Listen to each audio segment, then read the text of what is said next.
For video 2 of Chapter 19, we're going to pick up with Rocky Mountain spotted fever.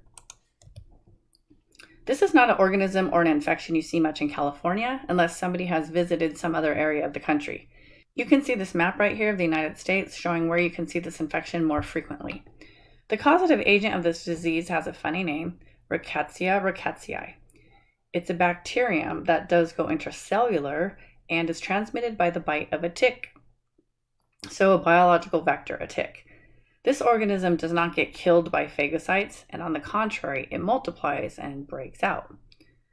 This disease is due to damage to the blood vessels, resulting in a characteristic rash that is the sign of the disease. You see this rash right here all over this individual. The rash is a result of little hemorrhages, microhemorrhaging in the blood vessels that's happening throughout the body, visible on the skin. We will see these little hemorrhages called petechia in other conditions as well, but it's a diagnostic sign of the infection. It's a non-itchy spotted rash on the trunk and on the appendages. This hemorrhaging occurring systematically, kidneys and other organs may fail, causing about 5% of the individuals to die from the infection. Also, secondary infections are common, but it can be treated with antimicrobials if caught in time. Cutaneous anthrax is the next skin infection. It's caused by this gram-positive endospore-forming bacterium, Bacillus anthracis. You might recognize the genus Bacillus from some of our lab work. If you remember, Bacillus is a strict aerobe.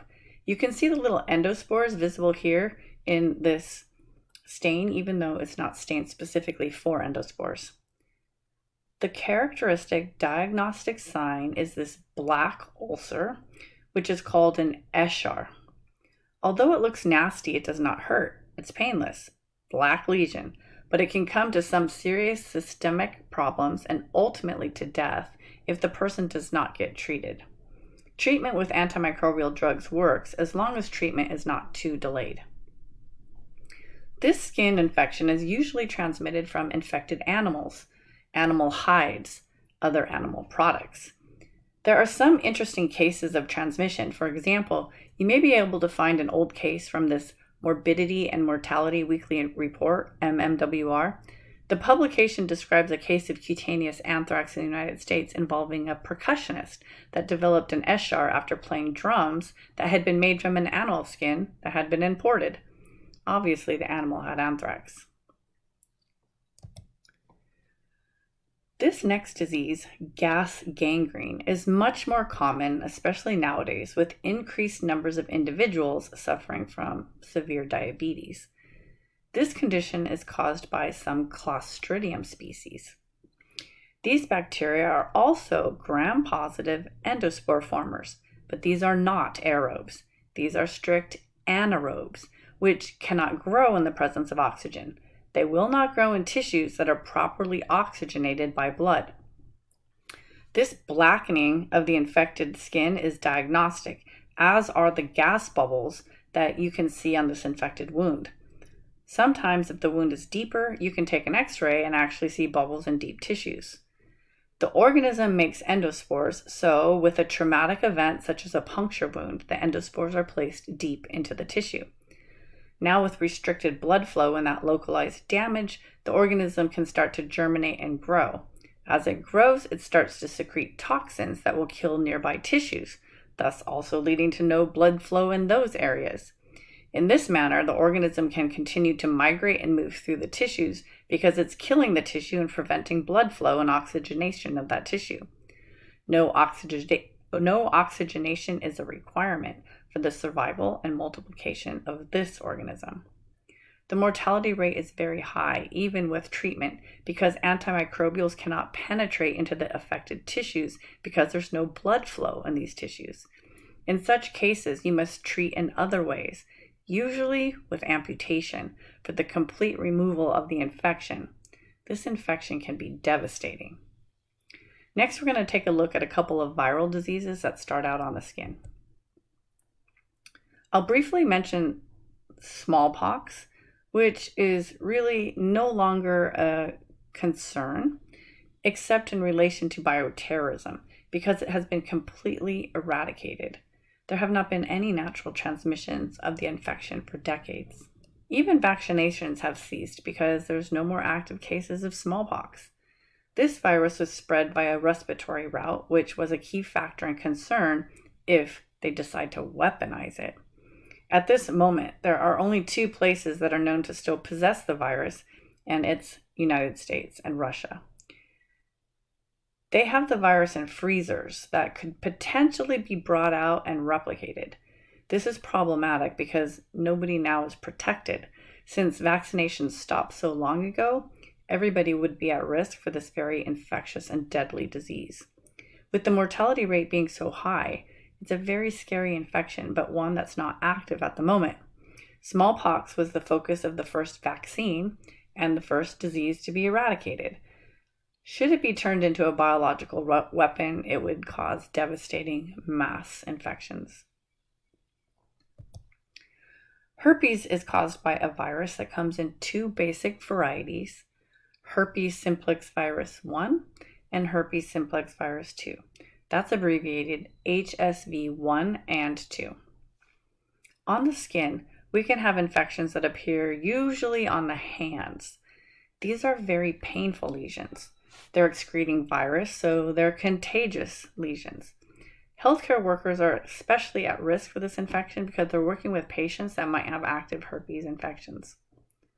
Cold sores is a common name for the active oral herpes infection, and if you know anybody that has cold sores or if you suffer from them yourself, you know that they can reactivate. They might go away and then come back. The reason why they reactivate is that the virus is hiding out in your neurons. The initial infection will start in the epithelial skin layers, and then it will migrate into a neuron, and the virus stays there. It's permanent. Then, periodically, it can reactivate to cause new lesions. Depending on which neurons are harboring the latent infection will depend on where you experience the reactivation.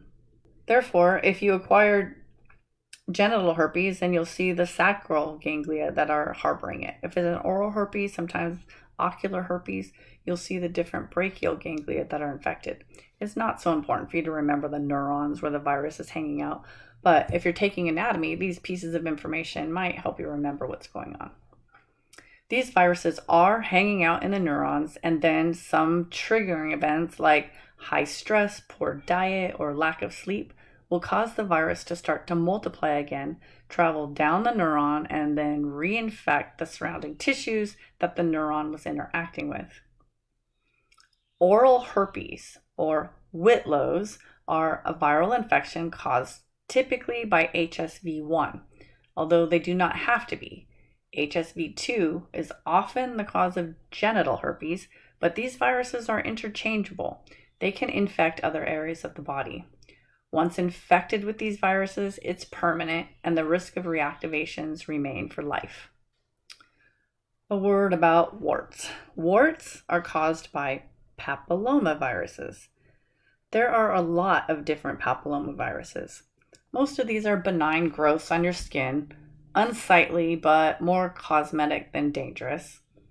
We will talk later about the genital papillomaviruses that can cause cervical cancer, but these are not what we're talking about right now. These versions of papillomaviruses just cause these warty growths. They're transmitted by direct contact or fomites, and it does clear with your activated cytotoxic T cells, but they often take a long time. It might be months or years before your body actually gets rid of these infections. You can speed it along with certain treatments that are available, like UV light, applying salicylic acid, or freezing them off with liquid nitrogen. Overall, these are just cosmetic and unpleasant, but not really dangerous. The last topic for this lecture will be the chickenpox virus. The varicella zoster virus, VZV, also belongs to the herpes family. It also undergoes latency and reactivation. In other words, what starts out as chickenpox in the initial infection will hang out in neurons and reactivate later, sometimes decades later, as shingles. Shingles is the reactivated chickenpox virus, and 15 to 20% of people will experience the reactivation at some point in their life. The older you get, the more likely it is for you to experience a reactivation. The reactivation can be extremely painful and it can last for months. To prevent this, we have an attenuated vaccine against chickenpox, which will prevent you from chickenpox and shingles. There's also a vaccine that will stimulate your immunity to keep shingles from reactivate. It's called Shingrix. This causes quite unpleasant side effects in a lot of individuals that get vaccinated, but the unpleasantness of the vaccine is still much less severe than the reactivated shingles.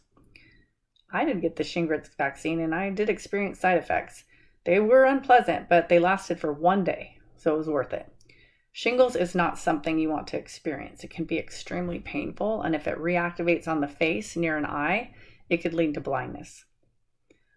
Okay, we stop here with shingles. We'll pick up the last video of the chapter, number 3, next.